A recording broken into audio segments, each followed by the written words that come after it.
მეგობრებო, გთხოვთ დააყენეთ ლაიქი, გამოწერეთ არხი და დატოვეთ კომენტარი. სწორედ თქვენი მხარდაჭერით ვქმნით დიდ ვიდეოებს, რათა განვავრცოთ ჩვენი პროექტი. ახლა დავიწყოთ. შეხვედრა, რომელიც შესაძლოა უბლალოდ კატასტროფა გახდეს, ეს არის ბრძოლა ილია თოფურიასა და პედი პიმლეტის შორის. მე ნამდვილად ვფიქრობ, რომ პედი არ გამართავს ეს ბრძოლა. არასდროს, არასდრისთვის. ამის შანსი ძალიან მცირეა. შესაძლოა, თუ დანა ვაიტი იაროს მასთან როგორც იარავით, შესაძლოა კი, მაგრამ ნამდვილი სამართლიანობა სხვა ამბავია. საქმე იმაშია, რომ ჩვენ დღეს ვსაუბრობთ იმ დიდ სცენარზე, რომელზეც UFC-მ დაიწყო მუშაობა და პირველ თანმხლებ კარტზე გათამაშება იგეგმება. ამაზე გავფართოვდები. დღეს მადანი დაუდგა სლოტი და დღესვე დაიწყო მუშაობა ამ პირველად Paramount კარტზე. და, ხოდა, ილია თოფურიას ჩართვის შანსიც არსებობს ამ დიდ დადგმაში. მას გააჩნია სელებრობითი სტატუსი, რომელიც უძლიერესია სპორტში. ეს ბრძოლა, თუ კი შედგება, იქნება დიდად გამორჩეული და გამოიწვევს ყურადღებას. ორივე მხარე, თოფურია და პიმლეტი, საკმაოდ პოპულარულები არიან. აქვთ ბევრ საქმეზე სიტყვა გადასაღები და კამათი უკან. მაგრამ, ჩემი აზრით, ამ დაპირისპირებას სერიოზული პრობლემები ახლავს. პირველ რიგში სამართლიანობა. როდესაც ჩემპიონობის შანსი მიმდინარეობს, სურს, რომ საუკეთესო შეებრძოლოს საუკეთესოს, ხოლო არა ის, ვისაც უბრალოდ სახელი აქვს ან ხელი მიუწვდებაო ადამიანს. და თუ პიმლეტი გამოტოვებს უფრო დამსახურებულ მეტოქეებს და მიიღებს ბრძოლას თოფურიასთან, მაშინ ეს იქნება გაუმართლებელი შანსი. ისეთები უკვე გვინახავს UFC-ში წარსულში. მაგალითისთვის, როცა შონ ომალეის ან ალექსა გრასოს ხარკი ჰქონდა ახალი მსურველის გამო, რომელსაც ადგილზე ნაკლები მსხვერპლი ჰქონდა. მეორე მიზეზი, უცნობი ფაქტორი. თოფურია გამოირჩევა. დაუმარცხებელი კანდიდატია. მან დაამუშავა ბილიარდად აღებული მეტოქეები. თუმცა, ჯერ არ გაგვიცნია ის ისეთი ელიტარული სომეხი მოჭიდავე წინააღმდეგ, რომელიც შეძლებდა მის დარტყმას და კლინჩი დაძლევას. მაგალითად, ისეთი მებრძოლი როგორიც არის არმან ცარუქიანი, ეს ბრძოლა უფრო აზრიანი იქნებოდა. ხოლო პიმლეტი, მან საკმაოდ კარგი ჯიუჯიტსუ აქვს მიწაზე, მაგრამ მის ჭიდაობაში სერიოზული სუსტი წერტილები ჩანს. მოკლედ, ყველაფერი ერთად მიგვანიშნებს იმაზე, რომ თუ ეს ბრძოლა შედგა, შესაძლოა თოფურიის მხრიდან საკმაოდ ერთხვრივი პროექტი გამოდგეს. და ჩვენ, გურულო და ქართველო მაყურებლებო, აუცილებლად ვიქნებით აქ, რათა ვიხილოთ, არამედ ვიმსჯელოთ, ეს დაპირისპირება სრულად იმსახურებს ჟრიამულს. მეორე პოლკა. აქ ვაგზელებთ და განვარცობთ დეტალებს და სკუთან პროგნოზს. როგორ გრძნობს თავს პიმლეტი? ბევრი მისი მხარდამჭერი ფიქრობს, რომ პედი მაგარი მეტოქია. ის დაამარცხა მაიკლ ჩენდლერის ყლას სახიფათო ბიჭი და აქვს დიდი სახელი. მაგრამ ჩემი აზრით, როდესაც თანაბარი პირობებით შევხედავთ, თოფურიას სასარგებლოდ წონა უფრო მეტია. დიახ, პიმლეტი მაღალია და ძლიერი, ჭედილი ხელით, კარგი ჩინი აქვს, მაგრამ თოფურია სერიოზულად მეტია თითქმის ყველა კომპონენტში. თუ ბრძოლა გაუშვებდა ფეხში დარტყმებს, დარტყმით ბრძოლაში თოფურიას უპირატესობაა. ნელი, მაგრამ დარტყმითი, ზუსტი და გადამწყვეტი. და რაც მთავარია, თოფურიას გარეული გეგმა აქვს. თუ არაფერი გაუფუჭდა, თოფურია უბრალოდ აიღებს ბრძოლას დამოუკიდებლად, ისე რომ დაიცვას საკუთარი პოზიცია და არ მისცეს პიმლეტს ზედმეტი შესაძლებლობა. და ერთია პრობლემა. თუ პიმლეტი მოახერხებს თოფურიას მიწაზე დასმას, სრულ კონტროლის მოპოვებას, მაშინ თოფურია დაიღუპება. თუმცა, მე ვფიქრობ, რომ ეს ალბათობით მცირეა. რაც შეეხება მასა, აქ უნდა გავიხსენოთ, რომ ორივე ბიზნესი დიდი ფინანსური მათვენებელს წარმოადგენს. პიმლეტი და თოფურია, ორივე მარკეტინგულია, ორივე გააჩნია მყარი პანკომპანია. ამიტომ ბრძოლა თუ კი გაიმართება, ფინანსურად ძალიან მომგებიანი იქნება UFC-სთვის. ამიტომაც მე მჯერა, რომ სწორედ ეს მაშინატაშორები იქნება, რომ დაედგას VS ხაზი. თუმცა სპორტული თვალსაზრისით, ისი არა, რომ უფრო არგუმენტირებულ ბრძოლას ველოდედით. მაგალითად, თოფურია versus წარუკიანი, ან ვინმე სხვა ელიტარული ჭიდაობით. საბოლოოდ, Power. ჩემს გენერალურ პროგნოზში ილია თოფურია იგებს.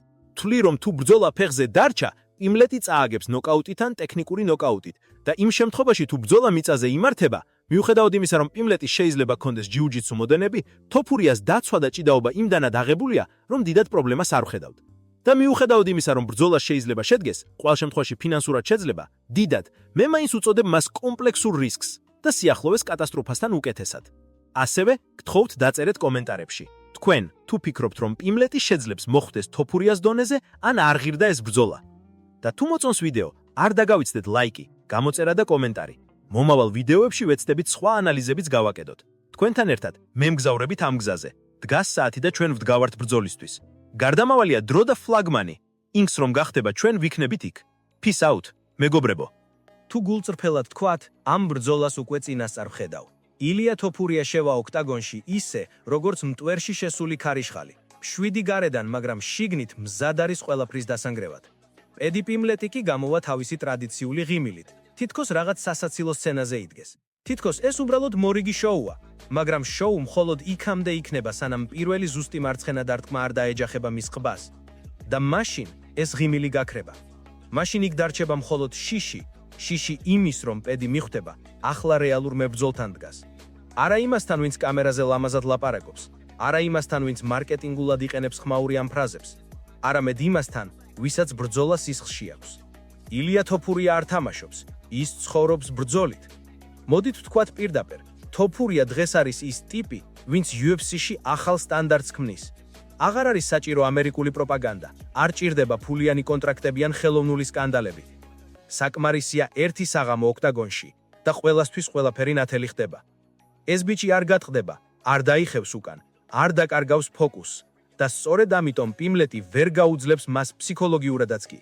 პედი ყოველთვის ცდილობს მეტოქის ნერვებზე თამაშს, ლაპარაკობს, ცინისურობს, ცდილობს ყურადღება გადაიტანოს, მაგრამ ილიასთან ეს არ იმუშავებს. თოფურია სიჩუმით კლავს. მისი მზერა მარტო რომ დაგეჯახოს, იგრძნობ რომ იქ შიგნით სხვა ენერგიაა.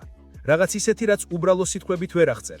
მის თვალებში იკითხება მიზანი, რომელიც სცილდება ნებისმიერ საბრძოლო ორგანიზაციას. ეს ბიტი აქ თავისი ხალხისთვისაა.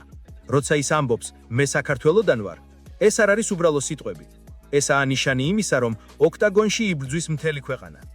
ახლა დავფიქრდეთ ტექნიკურ მხარეზე. ბევრი ამბობს, რომ პიმლეტს აქვს კარგი ჯიუ-ჯიტსუ. კი, მიწაზე ის რაღაცას აკეთებს, მაგრამ ილიას წინააღმდეგ ეს არ გაჭრის. თოფურიას დაცვა მიწაზე იმდენად მჭიდროა, რომ ნებისმიერ მცდელობას გადააქცევს კონტრშანსად. მისი სიჩქარე და წონის კონტროლი ისეთ დონეზეა, რომ მეტოქე უბრალოდ ვერ მოასწრებს რეაგირებას. და დარტყმებში? იქ უკვე სხვანაირი სურათია. ილიას კომბინაციები წვეტიანია, აგრესიული და ზუსტად იმ ადგილებში ხვდება, სადაც უნდა. ერთხელ რომ ჩაარტყამს, მეორე აღარ დაგჭირდება. მახსოვს, როგორ ამოიღო სული ვოლკანოვსკისგან და როგორ განადგურა ჰალოვეი. მიკროსეკუნდებში იკითხება ამბიჯის ტემპი. თოფური არ არის ის, ვინც დგას და ელოდება. ის მიდის ჭინ, როგორც ნადირი, რომელიც უკვე გრძნობს სისხლის სუნს. პიმლეტი კი თემი თავისი შოუებით და ხმაურით ამ მონსტრის წინაშე უბრალოდ ბავშვად დარჩება. ახლა წარმოიდგინე სცენა. არენა სავსეა, ხმაური ყურებს გიხშობს, კამერები მუშაობს, ყველგან ფლაგებია.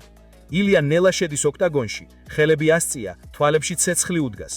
მეორე კუთხეში კი პიმლეტი ცეკვავს, იცინის, ცდილობს ყურადღება გადაიტანოს, მაგრამ ზარი რომ გაისმეს, სამყარო სიჩუმე ეცემა. პირველი წამიდან ილია იწყებს პრესინგს, დარტყმები, ბოდი მუვმენტი, სულა-გადასვლაგები. პიმლეტი ცდილობს გასვლას, მაგრამ სივრცე ილიას არა ის თითქოს შთანთავს. ყოველი დარტყმის შემდეგ ილიას ენერგია მატულობს, პიმლეტის კი იკლებს.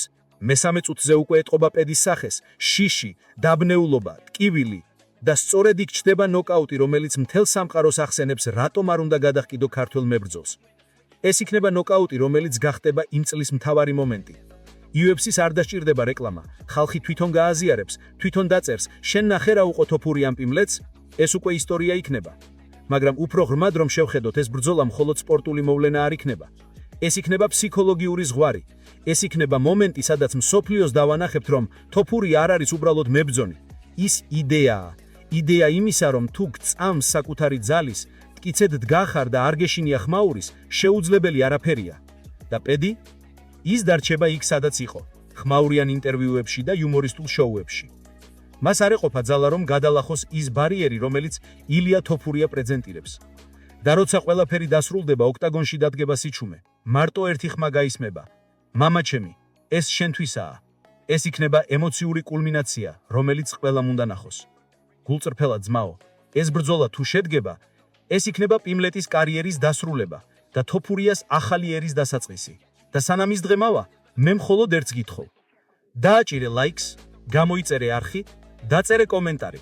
ვინ გონია რომ გაიმარჯვებს და რა დროს ჭირდება ილიას რომ დაამთავროს ეს ამბავი. ჩვენ ერთად უნდა გავზარდოთ ეს თემა, რომ მსოფლიომ დაინახოს, როგორ იბრძვის ქართველი გულით, გონებით და სიცრაფით. ეს იქნება ბრძოლა, რომელიც ისტორიაში დარჩება არა მხოლოდ სპორტის, არამედ ქართველი მებრძოლის სულის გამარჯვებად. და როცა ილია თოფურია ოქტაგონიდან ამოვა, მსოფლიოს ერთი რამე ცოდნება. ეს ბიჭი დაბრუნდა არა მხოლოდ ტიტულისთვის, არამედ იმისთვის, რომ დაამტკიცოს, გამარჯვება შეიძლება იყოს წმინდა, როცა მას ემსახურები გულით.